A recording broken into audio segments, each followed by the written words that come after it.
생각보다 굉장히 많은 분들이 영화를 또 보시고 굉장히 예전 영화인데 사실 지금 개봉하긴 했지만 그죠? 그렇죠. 첫 개봉 정식적으로는 예전에는 개봉을 한 적이 없으니까 이렇게 많은 분들이 오신 것 같고 아마 처음 보신 분들도 있지 않을까. 그렇죠. 네, 저도 영화들을 이제 그러니까 항상 그 일본 영화는 특히 개봉 원래 이제 그 만들어졌던 당시의 개봉 순서대로 보는 것들이 조금 했었던 것 같아요. 그러니까 일본 문화 개방 이전에는 정식 개봉을 하지 않았었고 그 당시에 이제 이런 감독들의 작품을 흡수할 수 있는 길은 아트 시네마 같은 곳을 통해서 영화들을 보는데 그러다 보니까 좀 순서가 뒤죽박죽이 된다던가 아니면 기획전을 통해서 한 번에 몰아본다던가 이렇게 되는 거죠. 그래서 이 작품도 오시마 나기사 감독의 작품으로 보면은 초창기에 이제 그 60년대 작품들을 지나서 좀 후기에 해당되는 중반을 지나서 나오는 80년대 작품이라고 할 수 있고 이것 역시 저는 순서대로 볼 수가 없었던 그 당시에도 이제 뭐 감각의 제국 같은 작품을 먼저 봤던 것 같아요. 그리고 이제 그 이후에 초창기 작품들을 좀 아트 시네마를 통해서 보다가 이 작품도 보게 됐었던 거죠. 저 같은 경우는 당연히 예전에 보긴 봤었는데 이렇게 극장 개봉으로 이렇게 보면서 제일 관객 여러분께서 뭔가 좀 다르게 느끼는 부분이 뭘까? 아마 눈치채신 분들도 있을 거고 눈치채지 않으신 분들도 있을 건데 사실 저는 사카모토 류이치 선생님을 2번이나 뵀었고 제가 정말 그걸 어떻게 눈치채요? 그거를 이제 굉장히 제가 존경하는 분이고 한데 이 영화에 이제 주제가 있잖아요. 메리 크리스마스 미스터 로렌스. 네. 사실 거의 대부분의 분들이 여기서 아마 굉장히 클래식한 편곡으로 들으셨을 거예요. 피아노 위주의 굉장히 네. 클래식한 느낌 위주로 그 곡을 많이들 들으셨을 거란 말입니다. 그런데 사실 이 영화에서 시작하자마자 터져나오는 것에서 알 수 있듯이 사실 이 영화의 이 원곡은요, 영화 속에서는 원곡은요, 기본적으로는 뉴웨이브고요. 그리고 네. 굉장히 전위적인 스타일이에요. 멜로디는 물론 좋지만 사카모토 류이치 선생이 그 이전에 걸어왔던 길을 종합하는 어떻게 보면은 아방가르드하고 전위적인 그런 느낌의 음악이란 말이죠. 그래서 그런 것들이 아마 가장 색다른 부분이 아닐까. 왜냐하면 우리가 사카모토 류이치 선생님의 그 어떤 이미지를 떠올릴 때 음악의 현인, 네. 그 신라의 달밤 현인 말고요. 현명하다 할 때 현인. 아무도 그 생각 안 했어요. 네. 음악을 철학하는 사람, 굉장히 진중한 이미지로 생각을 하잖아요. 하지만 그분은요, 젊은 시절에 당대의 가장 앞선 전위에 해당되는 분이셨고요. 네. 그리고 1960년대 일본 사회주의 열풍의 중심에 계셨던 속된 말로 극좌파였습니다. 그냥 꼴통. 네. 그렇기 때문에 고등학교 때부터 시위를 하신 분이에요. 그래서 그 자서전에도 나와 있듯이 젊었을 때는 되게 시건방지고 오만하셨던 것 같아요. 자기가 잘생긴 줄 알았고. 그렇죠. 그런데 그런 시절에 어떻게 보면은 정수라고까지는 할 수 없지만 아직까지는 그런 시절로부터 좀 자신만만했던 시절로부터 탈출을 하진 못한. 그래서 우리가 굉장히 겸손한 어떤 음악의 철학자 이런 이미지와는 상당히 다른 때에 만든 음악이라는 게 가장 중심이 아닐까. 그래서 아마 이제 이 작품 보면 굉장히 이게 지금은 당연히 이제 착 붙는다고 생각할 수 있지만 이질적인 요소라는 생각은 들어요. 전쟁을 소재로 한 영화에서 이런 이제 그 뉴웨이브 베이스의 음악이 나오고 그게 이제 그 메인 테마로 사용이 돼서 굉장히 중요한 장면에서 어떤 이제 스토리와 캐릭터를 끌어주는 역할을 하고 있다라는 게 그 당시에도 어떻게 보면 결과물을 보고 획기적일 수 있었고 그걸 단 한 번도 이제 그 오리지널 스코어를 만들지 않았던 이제 뮤지션이 만들었다라는 것도 굉장히 좀 특이한 좀 케이스였죠. 재밌는 게 그거 같아요. 그러니까 1982년에 이게 83년 작품이잖아요. 네. 82년에 이제 YMO 그러니까 옐로우 매직 오케스트라가 잠깐 활동을 쉬게 됩니다. 사카모토 류이치 선생이 있었던. 그러다가 이제 그 오시마 나기사 감독이 전장의 크리스마스 영화에 출연해달라고 이제 요청을 하게 되죠. 그런데 여기서는 이제 연기를 해달라는 거였습니다. 어떤 그 사진집 같은 것들을 보고 사카모토 류이치 선생님이 나온 사진집 같은 것들을 보고 그 중성적인 이미지에 반했다고 해요. 그런데 사카모토 류이치 선생님이 이렇게 얘기를 했다고 합니다. 출연하겠습니다. 대신 음악도 내가 하면. 그런데 제일 중요한 것은 그 이전에 사카모토 류이치 선생님이 영화음악을 해본 적이 없다는 겁니다. 그러니까 자신만만했던 시절이라는 거죠. 그런데 이제 이 감독님도 대단한 게 거기서 영화음악도 해본 적이 없잖아요. 사실 영화음악과 네. 대중음악 작업은 똑같지만 다른 점이 분명히 있거든요. 스파팅도 굉장히 많이 맞춰야 되고 그런 경험이 없으니까요. 근데 그 감독님도 그럼 해라. 그렇게 얘기했을까요? 네. 해라. 그렇게 해서 그런 어떤 자서전 보신 분들은 알겠지만 네. 사카모토 류이치 선생님 자서전 보신 분들은 알겠지만 이 감독도 참 대단한 사람이고 참 나 혼자 잘난 시절이었다 라고 이렇게 자서전에 써져 있습니다. 네, 네. 진짜 그런 자신만만함, 자기가 이제 베팅을 할 수 있을 정도의 어떤 그런 계기들이 없었다면은 사실은 이 영화는 만들어지지 않았을 수도 있겠다라는 생각이 들거든요. 왜냐하면 이 영화의 거의 모든 사람들이 지금의 어떤 완성형의 그 아티스트 이전의 초창기의 모습이라고 해도 과언이 아닌데 지금 말씀하신 이제 류이치 사카모토뿐만이 아니라 그 하라 중이로 나온 기타노 다케시 같은 경우도 너무 젊어서 너무 더 젊고 심지어 약간 귀엽기도 하고 이거 뭐 네. 어떻게 해야 되나 이거 클로즈업 컷을 화면 가득했는데 그 웃을 때 무섭지 않고 귀여운 거는 사실 기타노 다케시한테 굉장히 좀 이렇게 좀 흔히 보기 힘든 얼굴의 그런 구현이잖아요. 그 제가 찾아보니까 기타노 다케시께서 이 영화의 첫 영화 출연이잖아요. 원래는 이제 코미디언으로 굉장히 많이 이제 이미 유명했었고 방송 쪽에서는 활발히 활동을 하고 있었는데 연기는 해본 적이 없었던 거예요. 영화 연기는. 그런데 이제 딱 궁금하지 않습니까? 자기도 관객들 반응이 어떨지. 그런데 자기는 앞에서 엄청 진지하게 연기를 하고 있는데 관객들이 일본 관객들이 전혀 웃긴 장면이 아닌데 자기만 나오면 웃더래요. 네네. 그래서 약간 상처가 됐다고 하더라고요. 이게 뭐 이제 자기 연기를 비웃는 줄 알고. 네, 그렇죠. 그런데 네. 일단 일본 관객들에게는 코미디언인데 딱 나오니까 거의 반자동적으로 이제 웃음이 나오는 건데 아마 이제 그게 연동되어 있어서 예를 들면 짐 캐리가 연기를 할 때 이제 당연히 이제 웃긴 연기를 할 것이다라는 어떤 기대의 심리가 있는 것처럼 그 당시에 이제 기타노 다케시한테 그런 이미지가 있었을 거라고 생각을 해요. 근데 너무 사실은 이 역할에서는 지금 보면은 제가 이제 보면서 귀엽다라고 한 것도 풋풋한 어떤 그런 모습들을 볼 수 있었고 그 하라라는 사람이 가지고 있는 견고한 자기의 어떤 가치 체계가 그 안에서 서서히 변해가고 있잖아요. 어떻게 보면 이 영화의 모든 캐릭터 중에서 가장 주인공다운 면모를 그간에서 어떤 자기의 어떤 각성을 하는 인물이라는 점에서는 그 모습을 보여주고 거의 마지막 장면까지 가지고 갔기 때문에 그 모습을 보고 있으면은 배우로서의 어떤 가능성을 완벽하게 좀 보여준 작품이기도 했었던 거죠. 그러니까 아직 완벽이란 말을 쓰긴 힘들지만 그 가능성을 보여준 그런 작품이었고 그래서 사실은 영화 매력에 좀 빠졌었던 것 같아요. 이후에 이제 그 한 5년 후에 그 남자 행복하다라는 작품으로 감독 데뷔를 하면서 영화계에 본격적으로 이제 그 작품을 시작을 하거든요. 근데 그때도 이때 가졌던 어떤 그런 좀 자신감 혹은 매력 이런 것들이 좀 발현이 돼서 나도 한번 기회가 왔을 때 영화 연출을 해봤으면 좋겠다라고 하고 또 이제 거기에 자기의 그 방송 생활을 과 전혀 다른 작업을 할 수 있는 계기를 발판을 마련해주기도 했던 거죠.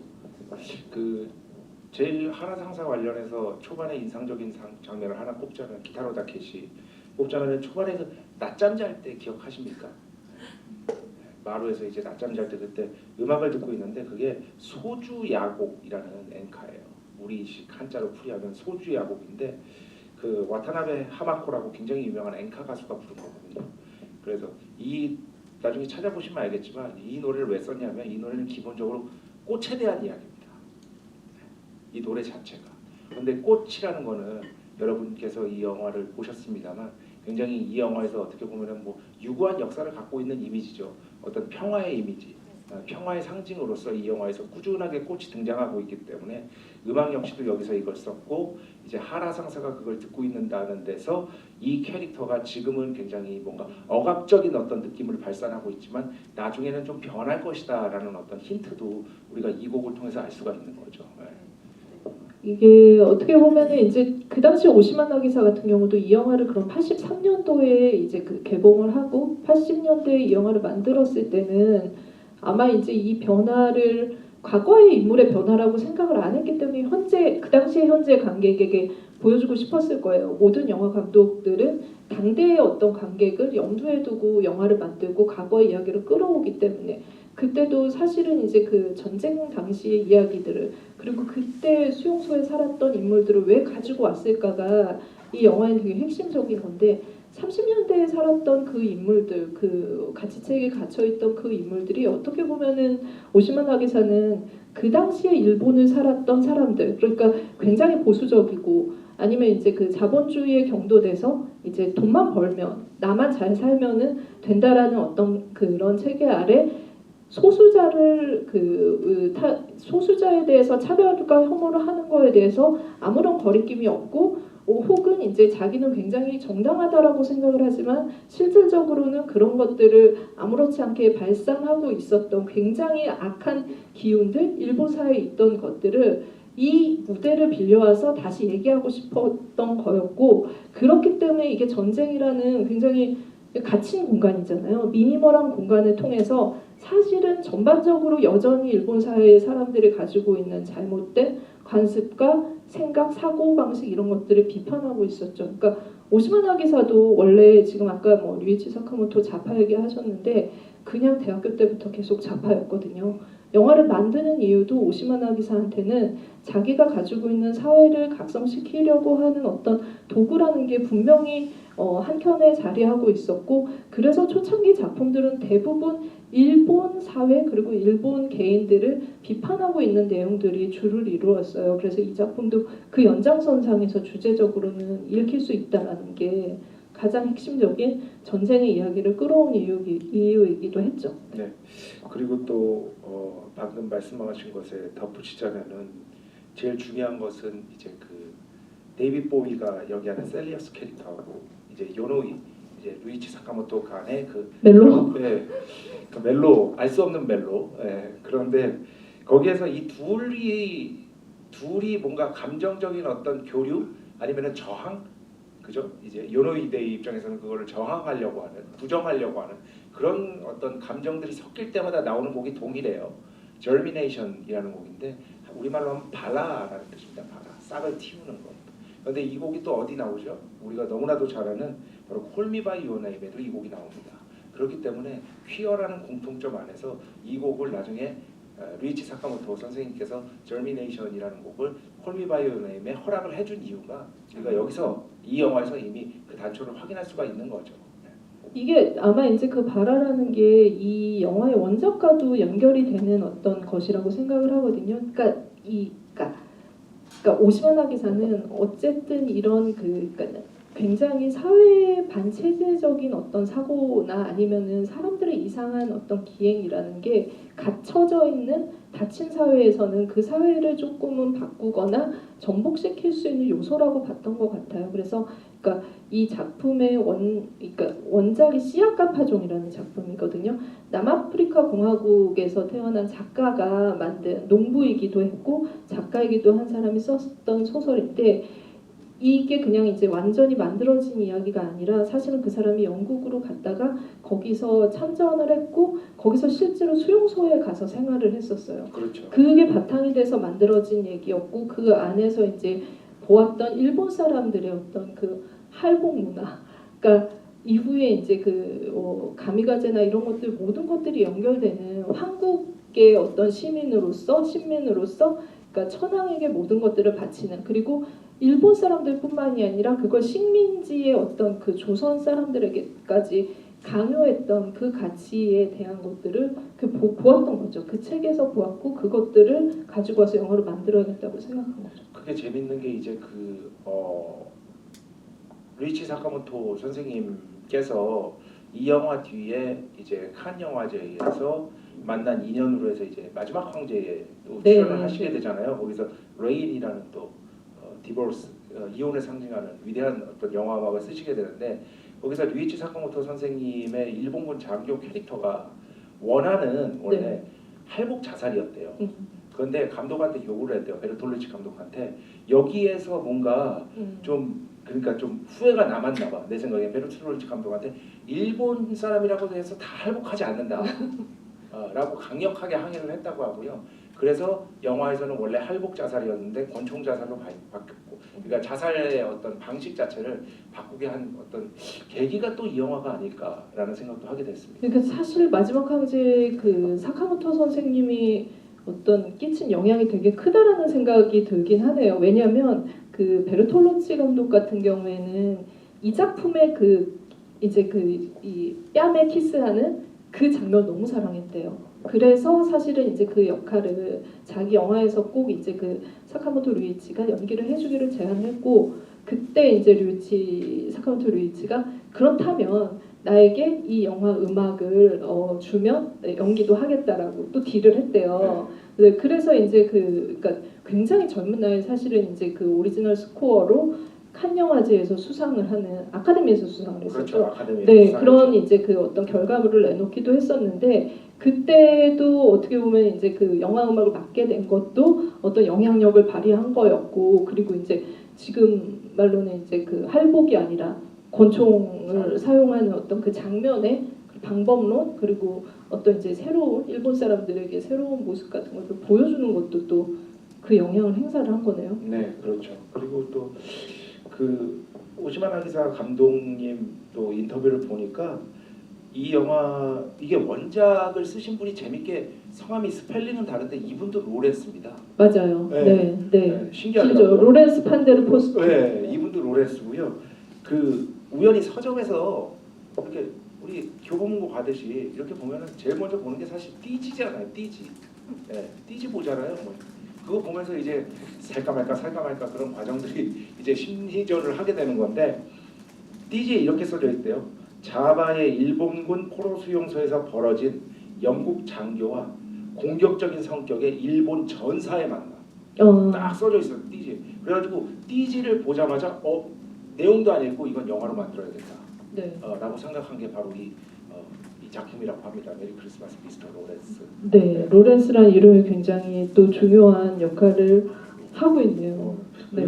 그리고 영화 보면서 조금 이제 말씀드려야 될 거를 하나씩 말씀드려 보면, 그 여기에서 그 영국군 이제 그 포로 수용소의 대장이 그 로렌스 씨한테 어느 학교 나왔어 하잖아요. 네. 그 다음에 로렌스 씨가 윈체스터라고 대답을 합니다. 그 다음에 약간 비웃는 표정이 왜 그러냐면요, 한마디로 이겁니다. 아유, 이 세상 물정 모르는 귀족놈. 윈체스터 명문 사립학교거든요. 그리고 아마 이 영국인 장교, 그러니까 포로 수용소 대장은요, 굉장히 이제 워킹 클래스일 것으로 추측이 돼요. 그러니까 그 안에서도 계급이. 예, 네. 그 안에서도 이제 얘 눈에서 보기에는 저 그 일본군의 빌어먹고 살고 있는 통역관이자, 그리고 예전에는 영국에서 아주 빌빌대는 이제 사립학교 귀족놈이라고 이렇게 약간 비웃는 그런 표정을 짓는 거다라는 생각이 들었고요. 그 로렌스가 영화 그 극 중에서 당신 뭐예요? 길버트 앤 설리번입니까? 라고 얘기하는 그 대사가 있습니다. 중간쯤에 나와요. 여기서 길버트 앤 설리번은요, 1870년대부터 활동한 이제 코믹 듀오입니다. 코믹 드라마 듀오인데, 어떤 내용의 작품을 주로 썼냐면은 굉장히 부조리하고 환상적이고 뒤죽박죽인 세계를 위주로 하는 작품을 많이 썼어요. 그러니까 지금 자기의 상황이 너무 부조리하다 이거예요. 자기의 상황이 지금 이 상황이 너무나 부조리하기 때문에, 그렇게 이제 영국 사람이기 때문에 또 영문학을 예로 들어서 당신 뭐예요? 길버트 앤 설리번입니까? 네. 이런 식의 대사를 또 누가 썼는지는 모르겠는데 오시마 감독님이 썼겠죠. 아마도 이런 식의 대사를 하는 것들이 조금 재밌다 싶었습니다. 아무래도 제가 또 영문학과 재학 중이기 때문에 대학원은 네, 지금 네 학위를 받으려고 하고 있는. 네, 논문 써야 됩니다. 네. 그러니까 이 영화 안에 있는 캐릭터도 이제 그러니까 셀리어스부터 시작해서 여러 이제 상징성이 있다라는 생각이 많이 드는데, 거기에는 원작에서 온 영향도 있고 지금 말한 것처럼 이제 오시마 나기사가 반영하려고 하는 것도 있다라는 생각이 드는데요. 그래서 사실은 전작가의 연관성이 굉장히 있다라는 생각이 들었거든요. 그러니까 초창기 작품 중에 그 오시마 나기사의 작품에 교사형이라는 작품이 있는데, 혹시 다른 경로를 통해서 보신 분도 계실 거예요. 이 작품은 굉장히 좀 여기도 좀 유머가 많죠. 대사의 장난도 굉장히 많이 치고 그리고 캐릭터들도 재밌다라는 생각이 드는데 교사형은 상황 자체가 웃기거든요. 그러니까 웃으면 안 되는 건데 예전에 이제 어떤 그러니까 사형수를 죽일 때 마지막에 이제 그 목을 매달아서 그 뭐라 그래 교사 그게 교사형이죠. 근데 교수형을 했는데 안 죽은 거예요. 숨이 안 끊어진 거예요. 그래서 이제 이미 살았는데 그렇다면 이 사람은 다시 처형을 해야 될 것인가? 근데 거기에 의견이 분분한 거예요. 이미 이 사람은 죽었지, 한 번 죽음에 처하게 했는데 다시 살아나기 때문에 그 죄를 씻고 새롭게 태어난 영혼이다. 그렇기 때문에 두 번 죽일 수는 없다라는 얘기가 나오고 그 안에서도 그래도 죽여야 된다는 얘기가 나오고 이 갑론을박이 막 진행되는 가운데 사실은 이제 일본 사회가 가지고 있는 굉장히 어떻게 보면 부조리한 것들이 아이러니하면서도 코믹하게 드러나거든요. 근데 거기서 교사형에 처하는 사람이 사실은 이제 그 제일교포예요. 그러니까는 이제 그러니까 오시마 나기사의 그 기본 원리, 좌파로서의 기본 원리는 그거예요. 일본 사회가 반성하지 않는다. 그 과거 사회에 대해서 사과를 하지 않는다. 그렇기 때문에 그 부분에 대해서 각성을 해야 된다라는 게 그의 영화의 모든 것의 어떤 이제 주제와 소재로 작용을 하고 있는데 이 교사형에서도 지금 죽임에 처해 있고 이 일본 사회가 모두 못 죽여 안다라고 있는 이 제일 교포가 결국에는 일본 사회가 만들어낸 이제 범인이라는 거죠. 사실은 이 사람이 제대로 직업을 갖지 못하고 계속 이제 압박을 받았기 때문에 제대로 여기서 어떤 사람의 일본 사람 같은 대접을 받지 못하고 이렇게 궁지에 내몰렸다는 걸 보여주려고 하는데 이 처음 장면에서 네덜란드인이랑 동성애를 했다라고 의심을 받아서 결국 죽임을 당하는 가네모토 같은 경우에도 조선인으로 설정이 되어 있잖아요. 그걸 보시면서 제가 이 영화의 그 반응 같은 것들을 봤을 때 오시마나 기사가 어떻게 이 조선 사람을 이런 방식으로 나쁘게 그리느냐 그래서 이 영화를 보지 못하겠다라고 하시는 분이 그런 분들이 있는데 있을 수 있죠. 근데 그거는 정반대로 정말 일본 사회가 얼마나 지금 이런 그 제일교포 같은 사람들을 인간 취급을 하지 않고 있느냐를 계속 작품을 통해서 그런 캐릭터를 보여주려고 했다라는 게 훨씬 큰 이유였던 거예요. 그게 하나의 작품으로 만들어지기도 하고 이렇게 하나의 캐릭터 안에서도 구현이 된다라고 할 수 있는 건 거죠. 보니까 그렇더라고요. 데이빗 보위 이제 얘기를 좀 하자면은 방금 그 교사형 얘기에서 그러니까 데이빗 보위가 심지어 이 교사형을 봤대요 이미. 그래가지고 되게 오시마 나기사 감독이 놀랐다고 합니다. 참 이상하다. 그런데 생각해보니까 데이빗 보위는 원래 이상하니까 이게 맞는 것도 같다. 라는 어떤 인터뷰를 하신 적이 있습니다. 그리고 그 전에 이미 사실 데이빗 보위 후보로 로버트 레드포드도 올랐었다고 하고 그리고 제레미 아이언스도 올랐었다고 하는데 결정타는 제가 이거는 또 이제 조사를 많이 하니까 뭐 새로운 사실이 있나요? 보위가 이 영화 찍기 전에 그러니까 섭외되기 전에 일본 광고에 나왔다 그러더라고요. 네, 맞아요. 일본 소주 광고 이거 되게 유명하거든요. 타카라 주조라고 일본의 굉장히 유명한 이제 양조 업체인데 여기서 이제 새롭게 내놓은 야심차게 내놓은 우리식 한자로 하면은 순수하다 할 때 순, 일본어는 준. 이거 광고 모델을 한 거예요. 근데 오시마 나기사 감독이 딱 보고 해가지고 주변의 연락처를 알아내가지고 데이빗 보이의 에이전트를 통해서 데이빗 보이에게 편지를 보냅니다. 당신을 캐스팅하고 싶다. 그런 다음에 이제 뉴욕으로 데이빗 보이가 오라 그래가지고 뉴욕으로 가서 데이빗 보이가 출연하는 연극 엘레펀트맨을 보고 결심을 더 굳힌 거죠. 반드시 출연시켜야 돼. 그래. 원래 출연을 의뢰하기 위해서 간 건데 데이빗 보이의 연기를 보고 이건 확실하다라는 어떤 그런 확신을 얻을 수 있었던 데이빗 보이 워낙 이상한 연기를 많이 했었으니까 그렇죠. 원래 음악도 그렇지만 사실 그 연기 자체도 평범한 역할은 잘 안 하는 거, 그러니까 잘 선택 안 하는 것 같은데 여기도 분명히 본인이 가지고 있는 그러니까 동성애자이었던 적도 있고 양성애자라고 자신을 표명하기도 하고 여러 가지가 있었잖아요. 분명히 매혹되는 지점들이 거기에 있었을 거라고 생각을 하고 오히려 여기서는 근데 성을 별로 안 드러내요. 그러니까 데이비드 보이는 별로 셀리어스는 자기가 동성애자라는 거를 보여주는 게 아니죠. 그렇죠. 그 장면에서 나가서 키스를 한 거는 자기 동생을 지켜주지 못했던 어떤 자기 죄책감 같은 것들, 내 비겁한 과거에 대한 어떤 그런 하나의 그 자기 트라우마를 치유하는 과정이었던 것 같아요. 그리고 그 치유가 그냥 자기를 위한 것이 아니라 이 상황 안에서 내가 소리를 내야지, 목소리를 내야지, 이것이 얼마나 부당한 행위인지를 보여주는 것이다라는 거를 본인이 그 계속 예전부터 비겁했던 나 자신에 대한 반성이기도 했었던 거죠. 그래서 오히려 어떻게 보면 루이치 사카모토의 그 역할이 더 이제 그러니까 정말 거기서 말하는 그 말 맞는 거예요. 반한 그게 정말 명확하고 오히려 셀리어스는 그런 부분들이 없었죠. 그래서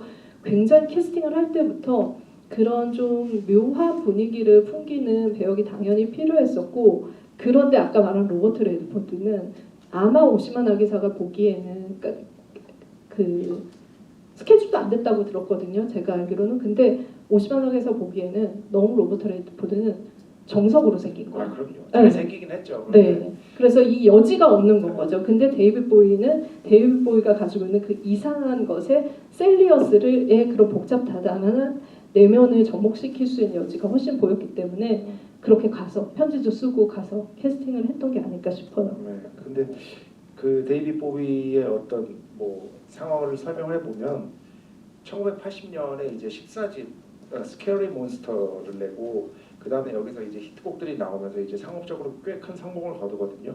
그러면서 방금도 말씀드렸던 엘레펀트맨 같은 이제 연극도 하게 되고 또 다른 영화에도 출연하게 되고, 그런데 1980년 12월에 엄청난 인물이 세상을 떠나죠. 존 레넌이 이제 총격으로 세상을 떠나게 되는데 굉장히 큰 충격이었다고 해요. 데이비드 보이 입장에서는. 그래서 스위스의 자택, 이런 분들은 꼭 스위스에 뭔가가 자택이 있잖아요.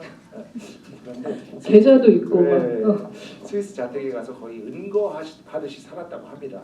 그러다가 이제 조금씩 다시 작업을 하게 되는 게 너무나도 유명한 캣피플, 캣피플. 그리고 그 뒤에 언더 프레셔, 퀸이랑 같이 언더 프레셔 작업하고, 이게 다 1982년쯤이거든요.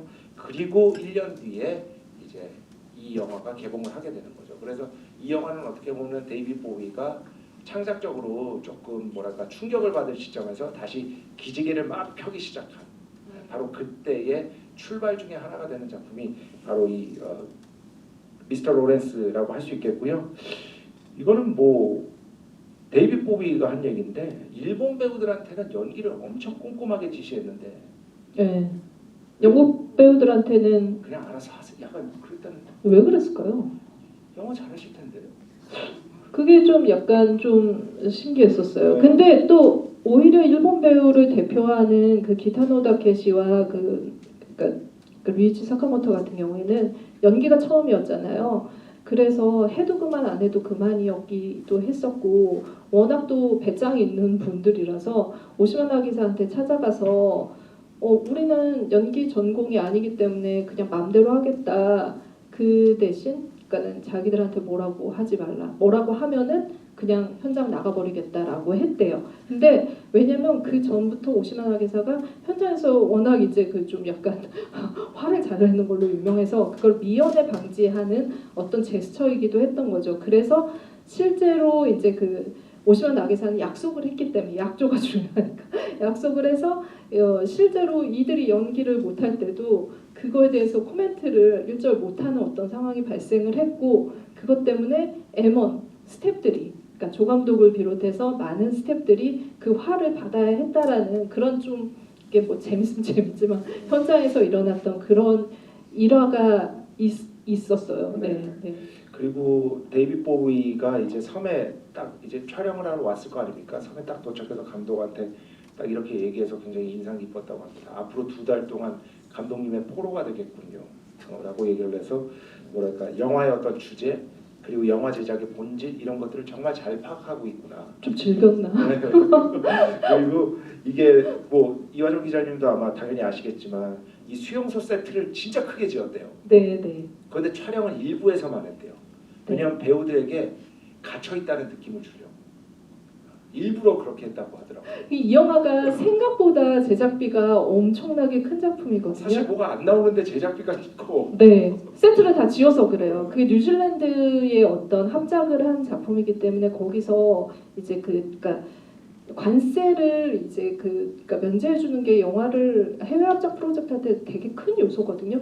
근데 그거를 받았음에도 불구하고 이 제작비가 되게 컸는데 그 이유가 지금 말씀하신 세트를 실제로 지어서 배우들에게 그 환경을 체험하게 해주려고 했다라는 거. 근데 다행히 오시마나 기사가 그 전에 쇼치쿠라는 일본의 엄청나게 큰 이제 그 제작사에 있다가 그 쇼치쿠에 열받는 일이 하나 있었어요. 그것 때문에 그 회사를 나와서 아트 영화사를 차리거든요. ATG라고. 그 회사에서 그러니까 본인이 어떤 독립 영화 제작사를 차리면서 굉장히 경제적이고 합리적인 그 촬영 방식에 조금은 이제 그 경험이 있기 때문에 촬영은 다행히 빨리 끝났다라는 거. 그 모든 것들을 완성하는데 한 2개월 정도밖에 안 걸렸지만 어쨌든 배우들에게는 그 환경을 조성을 해주려고 했었고 실질적으로 이 영화가 사이즈가 큰 이유는 지금 말씀드린 합작이라는 것도 굉장히 컸거든요. 그렇죠. 왜냐하면 오시마나 기사의 그 영화들이 당시에 80년대는 굉장히 일본도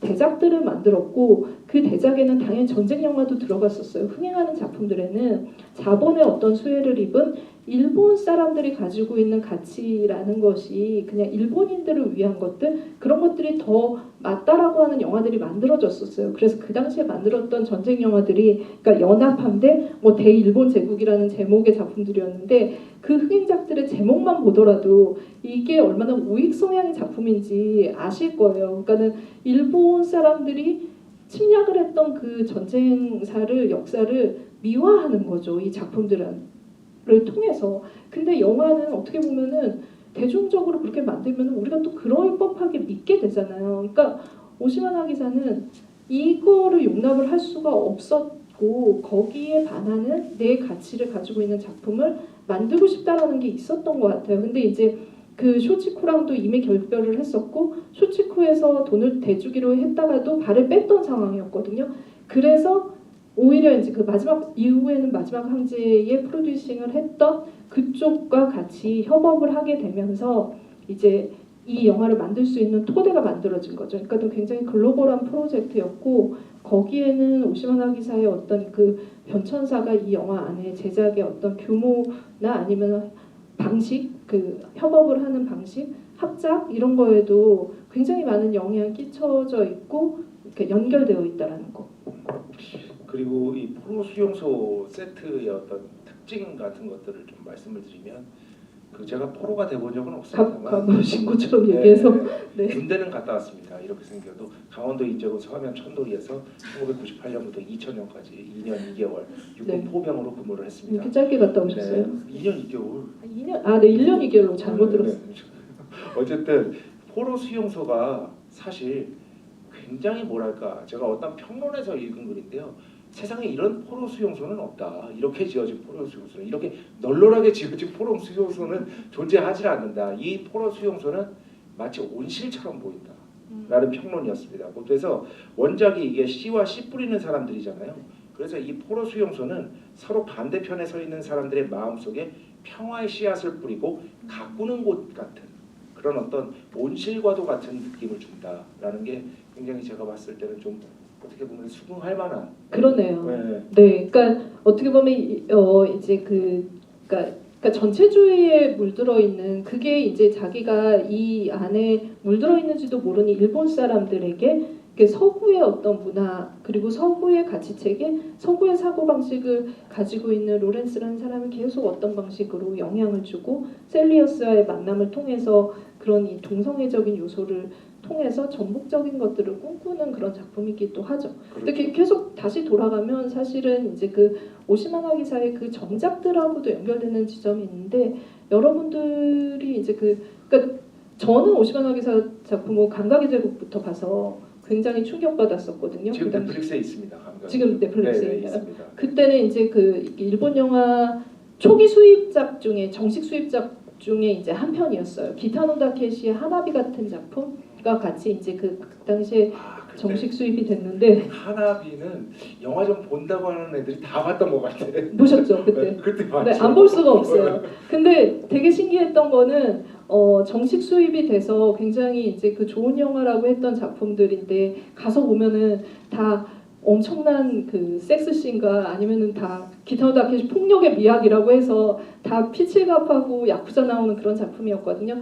그 이유는 그 당시에 그 조건이 있었어요. 그 조건 중에 하나가 국제 영화제에서 수상을 하거나 그 초청된 작품이어야 돼요. 칸, 베니스, 베를린 이런 작품.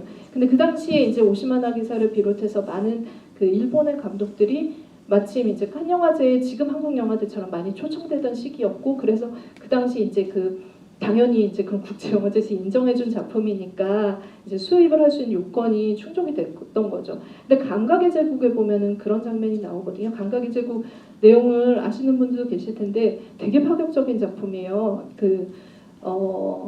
일본의 이제 전쟁이 한창이던 시기에 모두 막 파병을 나가고 이럴 때인데 유가게에서 일하는 성을 파는 여성과 그 여성을 이제 돌보던 기둥서방 같은 한국말로 하면 그 둘이 너무 탐닉을 서로 좋아하고 탐닉을 해서 근데 이제 그 좋아하는 방식을 섹스로 풀거든요. 근데 결국에는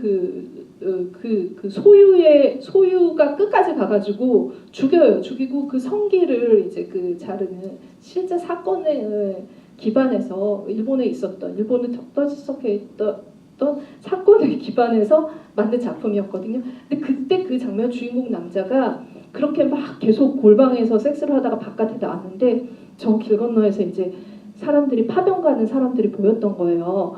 근데 자기가 그렇게 성을 탐닉할 때는 떳떳하던 사람이 그 사람들을 보고서는 이제 뭔가 이렇게 자신이 없고 굉장히 숨어 들어가는 것처럼 눈을 내리깔고 있다가 골목 안으로 숨어 들어가는 그런 모습을 보이거든요. 그러니까 결국에는 그런 전체주의 사회 안에서 이 자기의 욕망이나 감각을 계속 이제 그 발현하려고 하는 사람들은 제대로 활동하지 못하고 사회에서 굉장히 이상한 방식으로 취급을 받을 수밖에 없다라는 것들을 보여주는 영화죠. 그 영화는 온몸의 감각을 깨우면서 그 이야기를 해주는 영화였고, 그래서 영화를 보고 나서 이게 뭐지? 라는 생각 한편으로 이 영화는 그런 영화가 아니야. 우리가 생각했던 정말 막 어떤 방식으로 외설적인 영화가 아니라는 것들을 보여주고, 오시마 나기사라는 소위 말해서 일본에서의 그런 영화를 만드는 그러니까 감독들이 어떤 사고를 하고 있는지를 보여주는 작품이기도 했죠. 그래서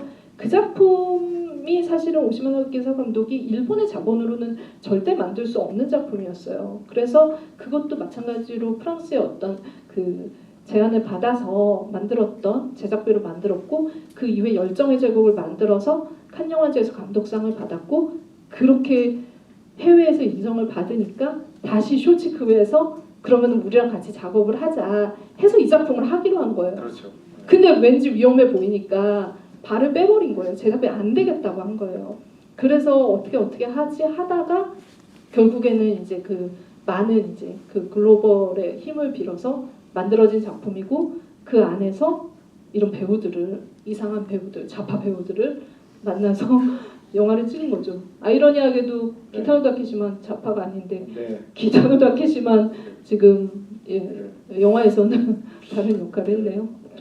어쨌든 그 가장 중요한 어떤 주제를 말씀드리자면 여러분도 느끼셨겠지만 그 개별성의 희생을 강요하는 어떤 집단주의 문화에 대한 어떤 끊임없는 회의와 비판 같은 것이 이 감독의 영화 전체를 흐르는 어떤 주제의식이다라고 정리를 해드릴 수 있을 것 같고요.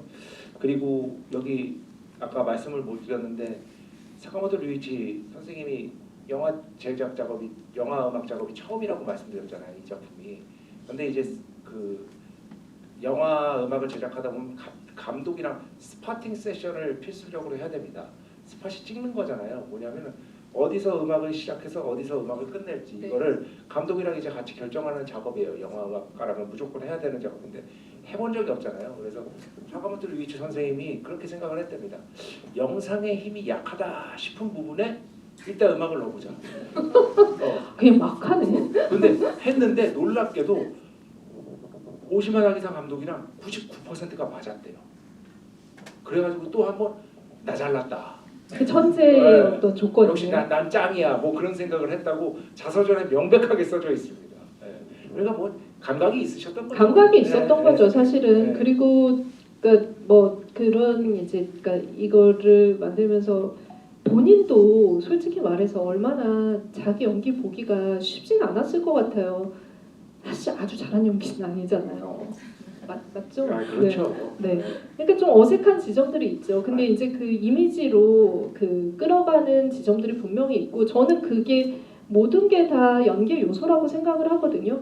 그러니까 그런 결과물이 있긴 하지만 근데 본인이 이제 처음 봤을 때는 조금 이제 그 좀 어색했을 거예요. 그래서 처음에 그 편집본을 보면서 시사회에서 그 작품을 보면서 그 생각 시사회 보기 전에 편집본 보면서 이 음악 작업을 같이 하기 전에 이거 어떡하지? 그렇다면 음악을 진짜 잘 만들어야겠다. 그래서 자기 연기가 안 보이게 해야겠다. 사람들이 음악을 듣느라 자기의 표정을 살필 겨를을 주지 않겠다라는 그래서 음악가로서는 네. 이 음악이 너무 좋잖아요, 사실. 네. 그 뭐 재밌는 사실 몇 개 알려드리면은 이제 이게 젤다의 전설 같은 겁니다. 게임으로 치면 무슨 얘기인지 아십니까? 젤다의 전설이라는 유명한 게임에 우리가 플레이하는 캐릭터는 젤다가 아닙니다. 링크입니다. 젤다는 거기 공주 이름이에요. 그런데 여기서 사실 둘 중에 한 명이 로렌스일 것 같은데 영화 보기 전에는 로렌스는 전혀 다른 사람이잖아요. 그죠? 근데 여기 로렌스가 이제 일본어 통역으로 나오는데 일본어 못 하신답니다. 생으로 다 외운 거래요. 그냥 생으로 음성적으로 다 외운 거라고 합니다. 이 정도면 거의 천재 아닙니까? 이게 가능하네. 배우들이 진짜 보통 머리가 좋지 않고서 연기를 할 수 없다는 생각을 항상 해요. 예. 왜냐면 기술적인 부분이랑 감정적인 부분들을 같이 끌고 가잖아요, 현장 안에서. 그래서 그런 점들이 재밌었고 그리고 그 마지막에 그 키스 장면 거기서 이제 네. 카메라가 약간 슬로우 걸리는데 그게 압권이죠. 고장이래요, 고장. 네.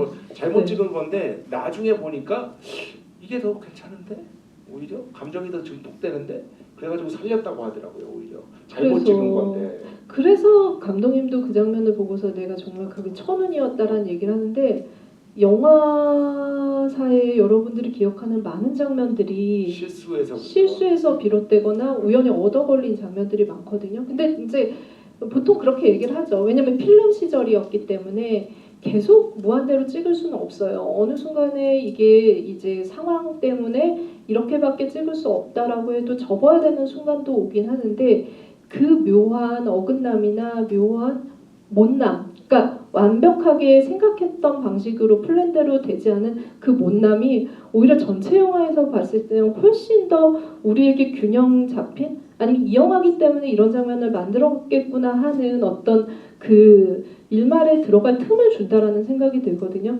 근데 영화에서 너무 중요한 장면이 이 장면도 실제로는 실수에서 나왔고 그 흔들리는 머뭇거리는 그 미묘한 감정선을 잡았다라는 게 되게 중요한 이 영화가 가지고 있는 미덕이기도 하다라는 생각이 들었어요.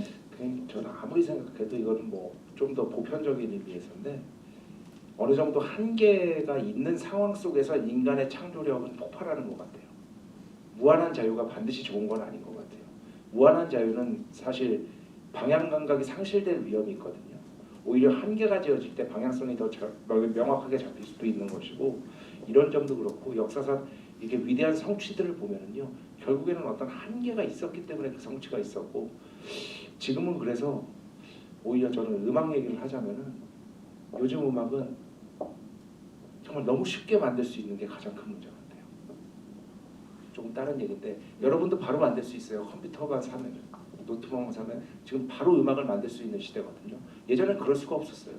근데 이것이 과연 좋은 방향인가에 대해서는 물론 좋은 음악은 지금도 나오고 있지만 저는 조금 의구심이 있는 편입니다. 비슷한 얘기로. 그러니까 뭐 어쨌든 지금은 이제 AI의 도움을 받을 수 있는 시대이기 때문에 이런 부분에 대해서 좀 다시 또 생각해야 되는 창작을 할 때 어떤 것들을 가지고 가서 나의 그런 날선 감각을 접목시켜서 예술로 승화시킬 것인가에 대한 고민을 좀 하게 되는 시기인 것 같기도 해요. 네. 근데 진짜 만들 수는 있는 거죠, 진짜 그럼 가능하죠. 프로그램 네. 깔고 그 가상악기 사면은 바로 만들 수 있어요. 네. 귀찮아서 안 하는 거지. 네. 그 제일 중요한 거 마지막으로 이제 정리를 해드리면 저는 음악으로만 정리를 해드리겠습니다. 이제 이하정 기자가 잠시 뒤에 말씀하시고 이제 끝낼 것 같은데 제일 중요한 건 그건 것 같습니다. 그러니까 루이치 사카모토 선생님께서 어쨌든 음악을 만드셨으니까 루이치 사카모토 선생님은요 원래 예를 들면은 뭐 현대 음악에 완전히 빠지셨던 분이에요. 그리고 본인은요 나는 드뷔시의 환생이다. 근데 드뷔시는요 현대 음악의 아버지 같은 클래식 음악가예요. 간단하게 말씀드리면 우리가 현대 클래식 음악하면 어렵다라고 생각하잖아요. 그런 것들의 모든 아버지 같은 음악 분이 바로 이 프랑스 출신의 드뷔시라는 작곡가입니다. 바다라는 작품으로 굉장히 유명하죠. 그래서 뭐 존 케이지라든지 스티브 라이, 필립 글래스, 그죠? 테디 라일리 같은 현대 음악가들의 수혜를 엄청나게 많이 받으신 분이거든요. 그런데 이분이 어떻게 하다 대중음악의 길로 오셨냐? 대학원 진학 이후에 여러 위대한 음악가를 만납니다. 예를 들어서 호소노 하루오미 같은 나중에 이제 YMO를 같이 해석하게 되는 그리고 야마타 타스티로 같은 그런 분들을 만나게 되는데 이 사람들의 음악을 들으면서 그 생각을 하게 된 거예요. 뭐냐면 자기는 당연히 이 사람들이 뭐 드뷔시, 라벨, 베토벤, 모차르트를 다 들은 줄 알았대요. 왜냐면 음악이 너무 뛰어나니까. 근데 이 새끼들 보니까 하나도 안 들은 거야. 보니까 대중음악가들이 만나는데 그래서 너무 놀란 거야 자기는 당연히 얘네들이 그런 음악을 다 듣고 최종 정착지로 이 대중음악을 하는구나라고 당연히 여겼었대요. 거기에서 대중음악이라는 게 분명히 다르고 분명히 뭔가 할 만한 영역이구나. 내가 도전해볼 만한 분야구나 라는 생각이 들어서 YMO를 결성하게 되는 거거든요. 옐로우 매직 오케스트라. 그래서 옐로우 매직 오케스트라의 핵심은요. 그 당시에 전위적인 뮤지션들이 다 달았던 신서사이저입니다. 신디사이저 아닙니다. 신디사이저라는 발음은 이 세상에 없어요. 신서사이저. 네, 신서사이저. 예. 신서사이저가 뭐냐면 음을 조합해주는 사실 기계예요. 악기가 아닙니다. 예. 음을 조합해서 새로운 음을 탄생시키는 악기예요. 그런데 이 신서사이저를 가장 전위적으로 다룬, 그러니까 아방가르드적으로 다룬 그 대표적인 그룹이 누구냐면 YMO입니다. YMO는요 나중에 공연장 그 유튜브 보시면 신서사이저가 이만큼 있어요. 쫙 있어요. 그러면 그거를요 딱 눌러서 플레이가 쫙 돼요. 네. 이게 시퀀서를 써서 그렇거든요. 이런 방식은 그 이전까지 거의 한 사람이 없습니다. 되게 쉽게 설명하면 크라프트베르크 정도 했단 말이에요. 그런데 그런 어떤 전위적인 음악 성향을 잠시 멈추고 2집 때 잠시 멈추고 했던 영화가 바로 이 메리 크리스마스 미스터 로렌스라고 할 수 있겠고요. 따라서 이 영화 음악은 여러분이 다시 한번 드신 것처럼 뭐냐면 굉장히 어떻게 보면 우리에게 친숙한 멜로디의 클래시컬한 작법이 아니라 그 탄생이 신서사이저 기반한 전위에 있다는 겁니다. 네, 이게 가장 오늘 제가 여러분께 드리고 싶은 음악적인 핵심이 아닐까 싶습니다. 끝. 이 진짜 그 어떻게 보면 굉장히 서정적인데 이 출발과 그 모태를 봤을 때 정말 전위적이고 그 부분이 이 영화 안에 모든 주제 의식과도 사실은 일맥상통하기 때문에 이 음악을 수용할 수 있었다라는 그렇죠. 생각이 들거든요. 굉장히 앞서간 주제잖아요. 주제 네, 자체도. 네. 앞서간 주제였고 그 당시에 일본 사회의 체제 반기를 들었던 그러니까 30년대의 배경에서도 여전히 갑갑했던 사회가 70년대 80년대가 돼서 오시마 나기사가 자기의 어떤 젊은 시절을 살아오는 동안에도 갑갑하게 느꼈던 그 사회도 계속 지속이 되고 있다라면은 이 사회에 어떤 희망이 있을까에 대한 것들을 계속 고민을 해왔고 고민한 결과물이 결국은 이제 이 작품이자 다른 작품일 수 있다라는 생각이 들어요. 그래서 이 포로 수용소라는 것들이 결국에는 오시마 나기사가 그리고 있는 일본 사회거든요. 그러니까 오시마 나기사의 모든 작품은 어떤 방식에서는 밀실 영화라고 할 수 있어요. 제가 아까 말씀드린 교사형 같은 경우에도 그 사형이 집행되는 그 공간이 거의 그 주 배경이고 굉장히 영화를 미니멀하게 만드는 사람이에요. 이 사람은 막 배경을 많이 쓰거나 이렇게 모든 것들이 있는 게 아니라 대단촐한데 그거를 촬영이나 조명이나 그런 세트에 의해서 보여주는 그런 방식을 쓰고 있기 때문에 아마 이제 이 작품 보시고 만약 오시마나 기사의 작품을 보지 않으셨던 분들은 교사형이나 감각의 제국 같은 작품들을 다시 찾아보시면서 좀 기회가 있다면 그것들을 보시면 전체적으로 이 사람이 영화를 통해서 무엇을 얘기하려고 했었는지 그 일맥상통하고 있는 것들이 있다라는 생각이 들고, 우리가 소위 말해서 작가라고 부르거나 아티스트라고 부르는 사람들은 결국에는 하나의 방향성을 가지고 자기의 어떤 것들을 만들어내는 데 있어서 연구를 하고 그것들을 실현시킨 사람이라는 생각이 들거든요. 그래서 오시마 기사는 타계했지만 그 부분에 대해서 한 번도 흔들리지 않고 영화를 만들어 왔다는 점, 형태는 바뀌더라도. 그래서 이제 뭐 이 배우들도 사실 정말 어떻게 보면은 캐스팅이 절대 안 되는 상황이었거든요. 동성애적인 코드가 있었기 때문에 분명 그 부분에 대해서 조금은 힘들어하는 배우들도 많았었고, 그리고 아까 말한 그 대작 전직 영화에 나온 사람들은 다 빼고 캐스팅을 하는 게 조건이었거든요.